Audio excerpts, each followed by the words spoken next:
to do the meeting like you did with that sweet boy, Charlie's cool as you like, or whatever it's called. Yeah, Charlie is so cool. So like cool, or cool like, or whatever. Yeah, he's good, and it's so simple. Have you seen his YouTube? Yeah, but I was someone sent me it some weeks ago, and I thought this is really odd because what's so good is that there's nothing. He's not trying too hard. No, actually that's what it is. He's got the secret of all great comedians, which is he's likable. Yeah. He's likable, and he's just, he's not straining at it. No. And so you go, and of course he's not cute exactly, but he's got those amazing big blue eyes that just make you think, oh bless, Because the one I loved was the naked one. Did you see where he's got no shirt on and his mum comes in? That's so What's funny. she doing? His mother's very funny. Isn't she? She's great. No, because when I did that, I hadn't seen the ones with his mum. His mum's great. No, she's very lovely. He genuinely is a teenage boy. Yeah. If you were saying you've got a 15-year-old, so So that's who he said.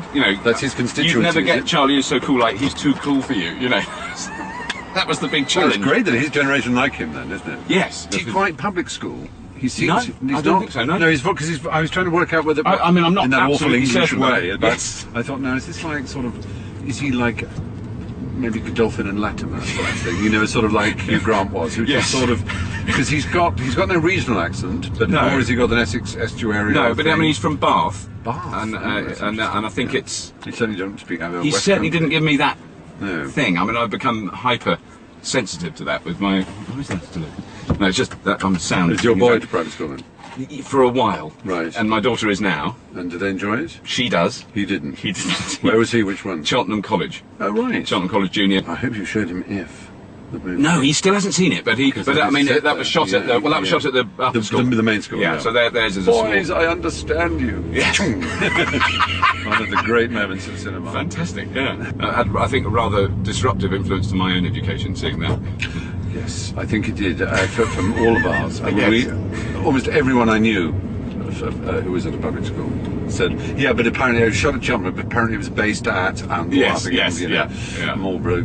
We all thought it was our school. Because I worked out when I was driving over this morning that I did first meet you probably won't even remember, in 1983, I think, at the Drill Hall. Oh yes. When you were there with Hugh and Ben Elton. That's right. And you were rehearsing. We were rehearsing. I was in a group called the Joeys.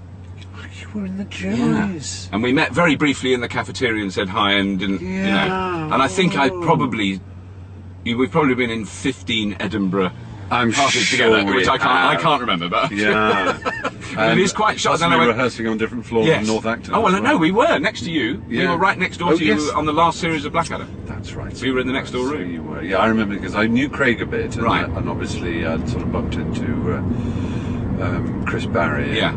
And I remember also for Blackadder we were often in the studio next to David Jason and Nick Lyndhurst. That's right, they were there. That's right. Yeah, I forgot about that. Only Fools and Horses. And of course we always thought, God, everyone loves that show. It's really good and successful. And then of course when I got to know Nick, he was the most lugubrious person on the planet. We always thought your show was really interesting. It's funny how humans are so. Isn't it? Aren't we? I mean, I don't know. I've tried to, in my latter years, release some of my insecurities and neuroses about.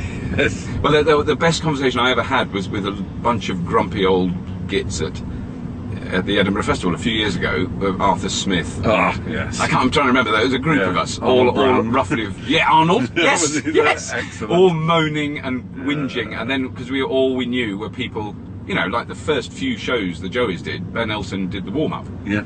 And he was fantastic. We knew, actually, he would go far. But it is, I mean, not that you're bitter and resentful, but it's exactly the same in the world of chess, where, oddly enough, people get better or not, or stay the same, and you never know which is going to happen. Yeah. So you often get people, you get a famous grandmaster, or relatively famous, not that many famous grandmasters in the high street, as you might say. Yes. But a famous grandmaster, and you'll hear someone who's maybe just an international master or not even a master, will say, I remember I played him in the under 15s. Absolutely. Oh, I see. Murdered him. As if to say, I'm still better than him. Yeah. It doesn't happen like that. Quite. I'm not saying that's like you. No. But I mean, much more subjective. But of course, it's hard not to be annoyed when you think, hang on, I remember they were a piffling little nobody. And well, you've had a wonderful renaissance with Red Dwarf. I mean, there's this, which is a huge success and a cult presence, which is always good. But the coming back, that was fabulous. Yeah. Did you see it? I did, and I was away, so I had to wait till I got back. Right. I was filming abroad. I thought it worked really well, and it was great to see you all there. It was battered and bruised in some cases. I mean, Craig's been through. He's been through a couple of little incidents. Yeah, I remember his when he was with Kathy Tyson. Was yes, that her name? Yeah, I mean. Well, their son is now 22. Shut up. Yeah, and look, is Craig's double, except he's about 6'2". Oh, he's a big, tall lad. And he's has 2 younger daughters who are gorgeous. Oh, good. I haven't seen Craig such time. Is he happy and he's much hugely after the last debacle. No, he's fantastic. I mean, he's such an extraordinary man. He is, isn't he? Yeah, really. He is. I think. I mean, it's very unfortunate. Often the public perception of him is of a sort of. Yeah, I think it's a side of his character. I mean, Yeah. Especially when under the influence of whatever. But he's been really, like soul buddy to me. He's been really good because I do go a bit wobbly. Because you don't. I mean, I don't suffer because I don't even know what's going on. Well, you're in your makeup all the time. I mean, it is actually weird. It is quite It's not just makeup. No. There's an actor called Richard Brain, which is an unfortunate enough name to be called Dick Brain, but that is his name. And he used to be in Jeeves and Wooster, a wonderful fellow, really good actor, very charming. And he told a story to me once about when he did a commercial and he was wrapped as I think it was for Lockheed's or something like that. And he was wrapped up as a mummy. Oh yeah. Completely wrapped up. Yeah. And 2 bizarre things happened. One of them was at about halfway through the morning, there was a slight sort of weird noises and things. He couldn't see, he was literally wrapped up. Kidding. And he could just sort of move from side to side. And he said, what's going on? They said, well, and someone started shouting in his ear and said, I'm afraid the director, he goes, has just died. The director had a heart attack and died on set. And he said, but we've got to carry on, so, so someone from the agency or whatever just carried on directing it. And it was all. So, I mean, there was a kind of pause, and he was given a straw to put through so he could. But then halfway through the afternoon, he said, I'm sorry, I've got to pee. And they went, well, we're really behind. Okay, Josh will take you in or whatever. Who knows? Who? He said, anyway, so he's being led into the gents. Yeah. And a small square is opened in his old man is pulled out, and he's had a pee, and it's tucked back in again and sewn up. And of course, at the end of the shooting, he's unwound and everyone's gone. He has no idea to this day who did it. Wow. Somewhere there's somebody who knows they did this. Yes. Wow. And I got off lightly then in that case. Goodness me. It is. That's never had to happen to you. But how do you? Now I've been. Now my new. No, it's very important. My new suit has a zip, which is the first, and so I can actually go, which was a great relief because I used to have to be unbolted and my coronal attachment had to be removed. It took quite some time, so you had to warn them well in advance. Yeah. After this scene, I have got to do it. It must be very disorienting. I think. I mean, you get used to it because it isn't that terrible. I can see and hear. It's not like this guy. I mean, that would be. I mean, having the thing made is the most challenging part of it. I don't know if you ever had that mould done. I have. Yeah, that's fairly. I found that got harder as the years passed. I didn't mind it to start with, but it did definitely. That's quite disturbing when you're completely separated from the world. And I do. I mean, those people who specialise in. I met the guy who plays the monster in Pan's Labyrinth. Right. At a party in America once. Very nice chap. And he specialises in being in these suits. A bit like Andy Serkis. I mean, Andy Serkis has now shown the world what a brilliant actor he is. He has no need to be in Gollum suits or whatever. I mean, he's a fabulous straight actor, as it were. I mean, but some of the physical stuff he's done has been astonishing. He was in a play that I wrote. Really? I'm very proud to say, yes. That was on at the Hampstead Theatre that got, you can't even say massacred by critics, it got macheted into the ditch. It was very, very heartbreaking at the time. Nicholas was cruel. I don't know if I can't remember who it was. There was one particular guy that, look at what's in front there's of a us. Tesla. Look at that. Wow. How could that have happened? And you can't get it on camera. No, it's on this camera. Oh, it is? Yeah. So it is. We're behind a Tesla. I've just been driving them in the States last And week. what did you reckon? Oh, I've driven one. I mean, if only I was trying to get one for today, and I couldn't. That's probably it. And you really enjoyed it? Oh, they are stunning. They are wicked. wicked, stunning cars. They are just... It's very exciting, isn't it? Yeah. They seem to be doing well. And follow it. Doesn't matter where. Sorry, I don't care where you're going. We're following the Tesla. Let's do it. I'm so pleased that his name is memorialised. Yes. One of the truly great men of of science. Yeah. And he's in recent years had a car named after him and been played by David Bowie on screen. You don't get better than that. That's right. Of course he was. And, yes, I forgot about that. Yeah. In The Prestige. Yeah.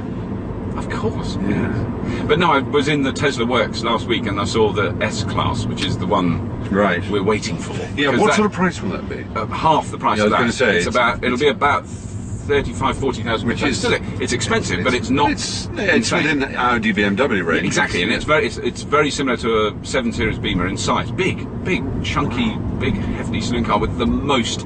You imagine it's absolute Uber nerds that have designed it. So the screen, there's no. No standard dashboard. It's a huge 17-inch touch screen down here, and that does all the controls, the sat nav, everything. It's hugely interconnected. Yeah. You can order them now, but they're not going to come through. Look, there's people taking pictures of the Tesla. Yeah. Well, obviously those the petrol heads and you call them jezza heads. Really. Jezza heads. They would be very defensive. There are plenty of people, of course, who have attacked me simply because Jeremy's been on quite a few QIs. Right. So how can you have someone like a fascist and? Really? Wow. And I actually like Jeremy. He's Yeah. not a fascist. He does say things that are. I suppose you could argue quite successfully, if you wanted to, that it's a bit tiresome constantly to think that you are kicking political correctness in the teeth, and that. Yeah.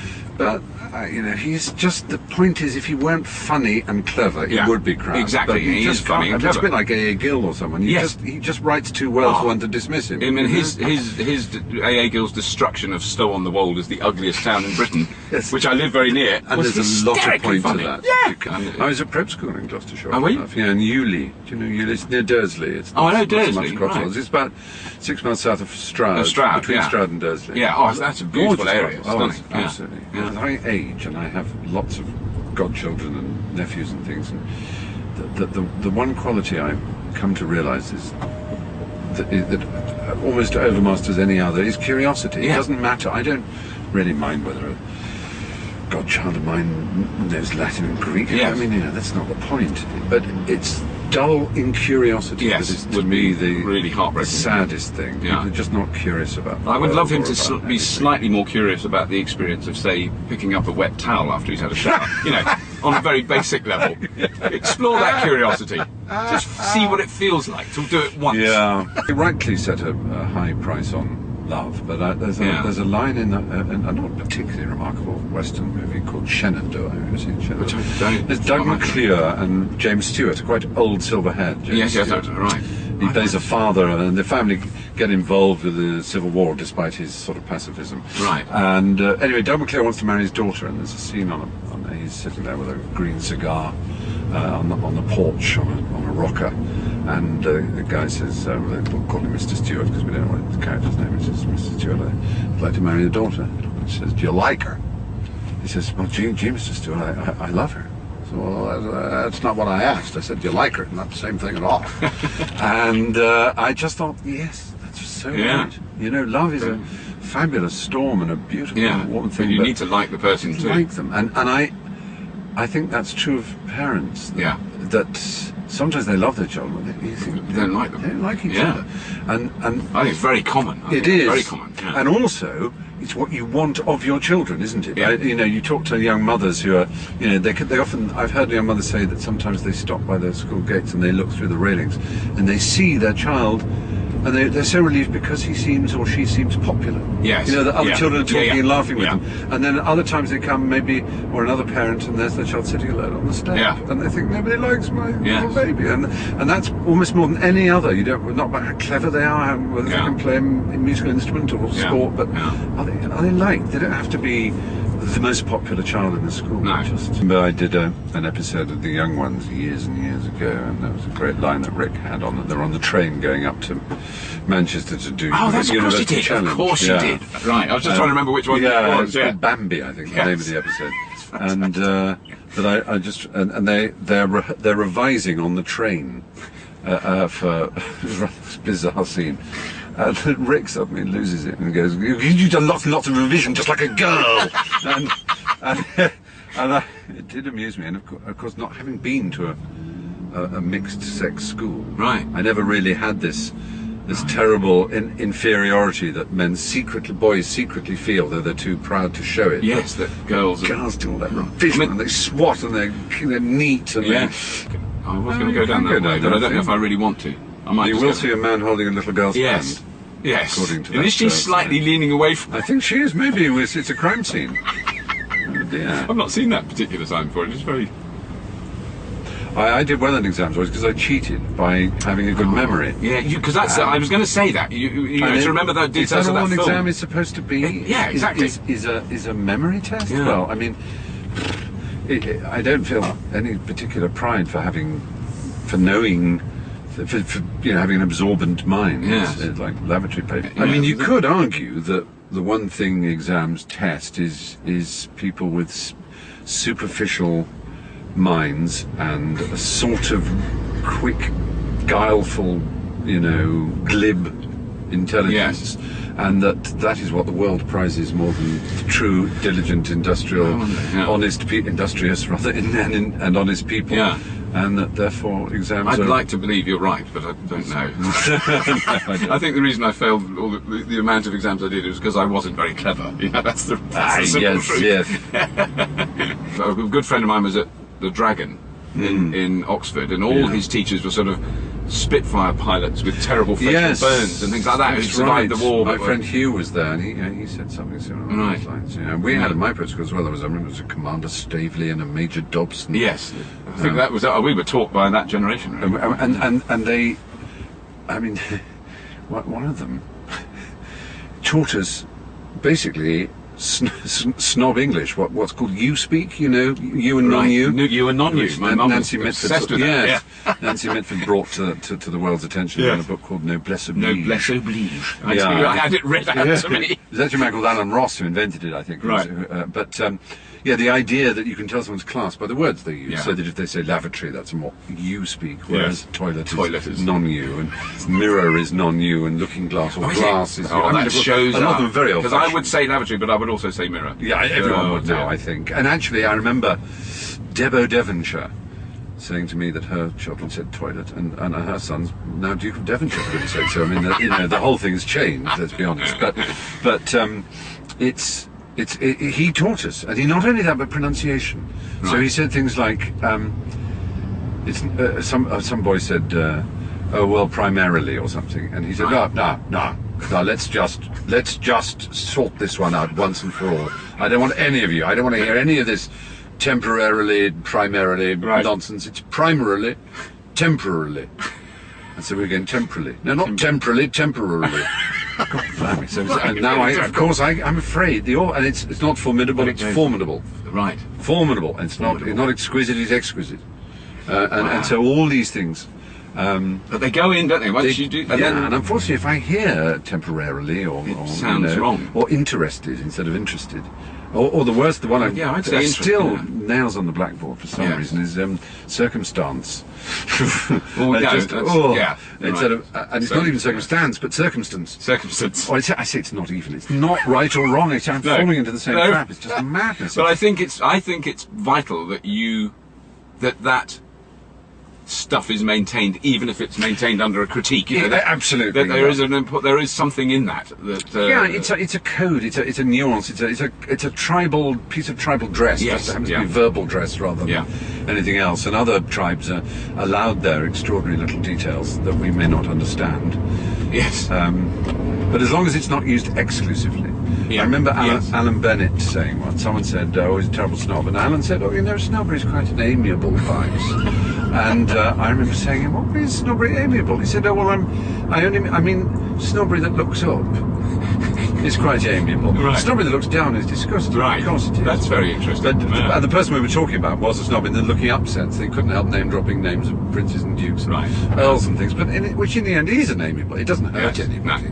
No. Obviously, the snobbery that looks down and says, "You little gutter sniper," or "You're not holding a knife right," that is unforgivable, I think. Yes. Because actually, apart from anything else, it shows the person doing it is a vulgarian and absolutely without any class at all. Yes, you might say. in the good sense. Yeah, this is, I think, am I right? Is this the roundabout that Chevy Chase goes round and round and round and round and round in? Yes, I think it was on the TV not long ago.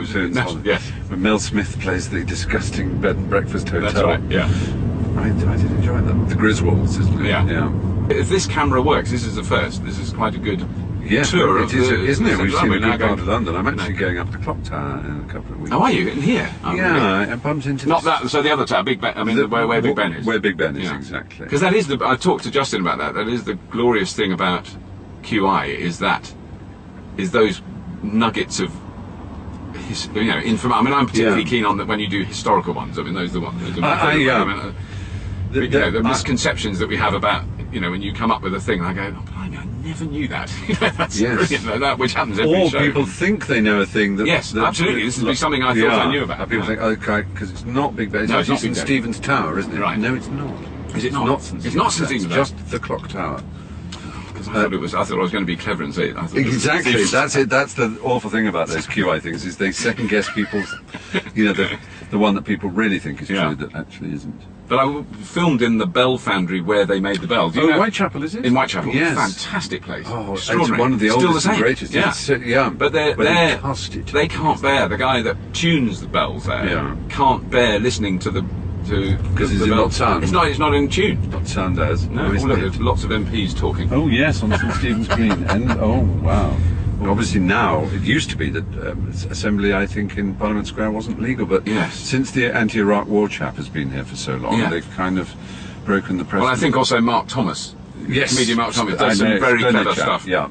About that. Well, it's good for. I mean, it's good for democracy to have people protesting. No matter. Well, I always hated that view that people have that you wouldn't be able to do this in Iran, as if exercising your right is an abuse of it.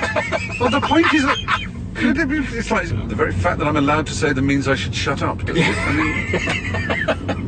mean, bizarre. that building, the fairy tale.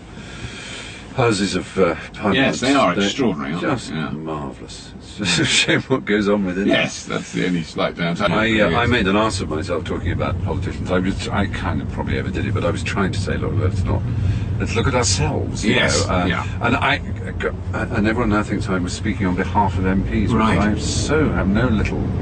have no sympathy for them really, and I don't think they have any particular contrition. I don't think they're sorry. No. I just think they're a damn nuisance that the whole thing's been exposed. On the other hand, the day that dawns where I find myself even slightly agreeing with Anne Widdecombe is an unusual day. But, she did say, well, what kind of MPs do we want?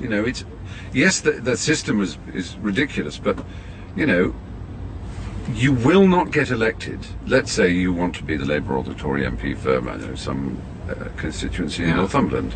Well, you won't get elected unless you live in the constituency. You won't get selected. No. The first question they ask is, do you live in the constituency? Yeah. Are you going to live in the constituency? Yes, I do live here.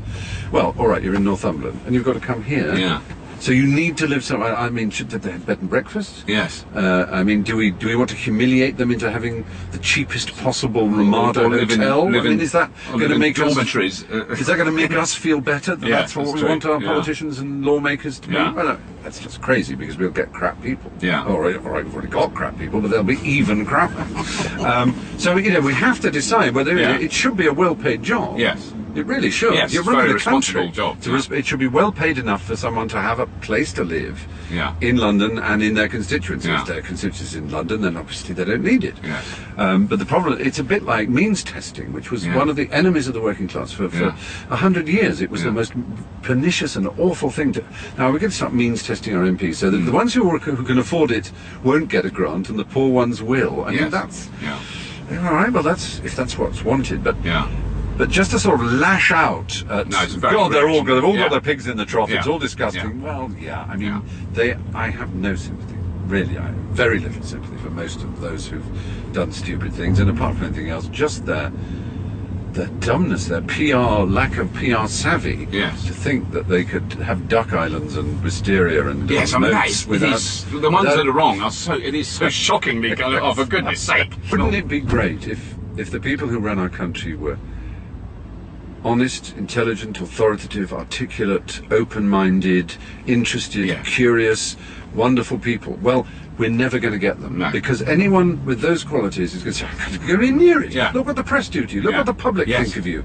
And then, you know, you make a joke and they go, "Oh, he made some joke. That shows he's not very serious and Oh God, I've got to behave like a bland arse, just so that I don't say anything that might, as a joke, offend." So, at least I'm not in Doncaster. Oh, the people of Doncaster are oh, fuck off. But isn't that, in a sense, that is the way you can get a taste of that? And I didn't want to mention Twitter, but well, you can, isn't it? You're right. I mean, we'll only mention it once. But no, but I do get a sense of that if I say something casually in passing that accidentally offends someone, and I feel awful because I don't want to offend anybody. But on the other hand, you know, I'm a real person, like someone in a pub, and I think of Twitter as being not like people in a pub exactly, but you know, a sort of openness and friendly ability to chat can't be that bad an idea. But suddenly, and it's that sort of greasy thing people say. Well, no, what I'm saying is if they can say that, it shows a lack of judgment, does it? Bollocks, show a lack of judgment. And that's just nonsense. In that case, Churchill had no judgment whatsoever, because he could be very rude and say things that were, you know, shall we say, crude. But you know, this idea that therefore, if you can make a joke about the colour of someone's hair, it means you're the kind of person who can't be trusted to run the economy. Well, I mean, for God's sake, if you can't make any jokes, you're not the person. Oscar, you know, one of the wisest sayings I know is of someone who has no humour, a sense of humour, is to say they have no sense of humour, and by that I mean to impugn their seriousness. You know? Right. You cannot take a serious, level, honest view of the world without a sense of humour. A sense of humour is part of what sees how things are, and it's no accident that people like Churchill and the best kind of people. Their humour is not just, it's not just a little gilt on the gingerbread. It's not like a little spice to make us, you know, you're not. Earnestness and seriousness are not the only and necessary tools to get to the truth. I mean, it's a truly serious person does see the humour in the world. And you can always tell that with the most extraordinary, you know, the Einsteins and the you know, you knew that guy, he loved a gag. He did, absolutely. He liked having a laugh. And it's a thing I often quote, but I do like that Chesterton saying, "Angels can fly because they take themselves lightly." Right. And lightness of touch, and so, but that's the point. We just won't have politicians who are anything other than bland, pencil-pushing bureaucrats, terrified of offending the press, terrified of having guts, connection, openness, you know, a sort of ability to think openly. You know, instead they have to close down, think, then present, so that they don't make the slightest error. And I just don't want to be ruled by people like that. And more importantly, the kind of people who should be in charge of the country, if in charge is the word, but who at least most have the right by virtue of their connectedness to the world, will be far too wise by definition ever to consider politics. Which is a shame, isn't it? It is that's what we need. I mean, it is a terrible and you shame. can blame the politicians to that for some extent, no question, that they have queered their own pitch. They've mired the nest. And you can blame the press for the fact that the press need more than ever sensationalism of this nature. They need to you know, basically throw all the toys out of the pram in one big go. Damn shame. Because I don't know. Do you ever have politicians on QI? I'm trying to remember if I've seen one. No, we haven't. No, I mean, like have I got John Sargent's the closest we've come, but I don't think he counts as a politician in the least. It's very clever of you to come all the way. Well, I thought I'd just go round that little. I've got my little. Have you got a special card? I've got my staff. It calls me staff. I'm not staff, but. So can we go round the back into the back? We can, if you want excellent. to. I've never driven down. I've been driven there, but not in my own car. Is this right? Yep, that's it. They should open the gates for you. We'll show the card. If you wind down the window, there'll be someone in there. Oh, because you can go around the back. Yeah, this could literally. I'll show you. There we go. There.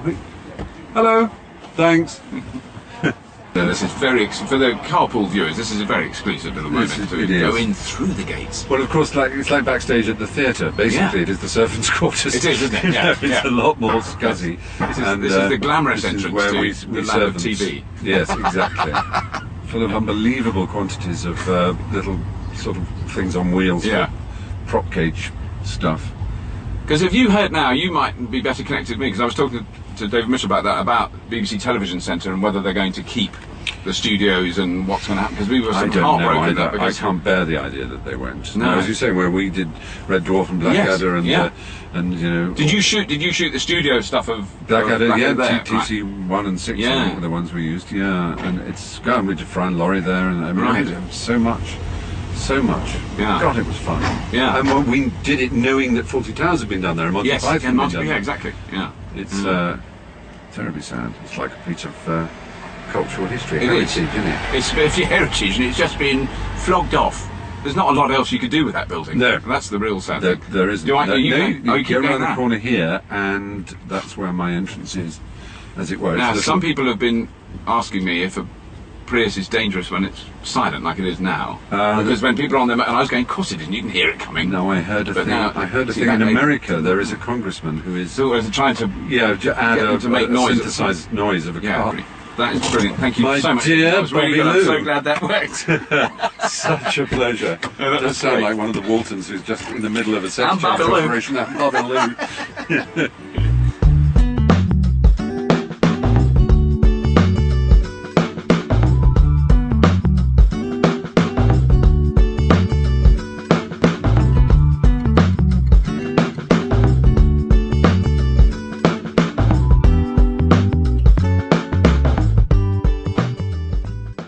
Were there people you were with to do with that? Yeah, right. Sound and everything. Right.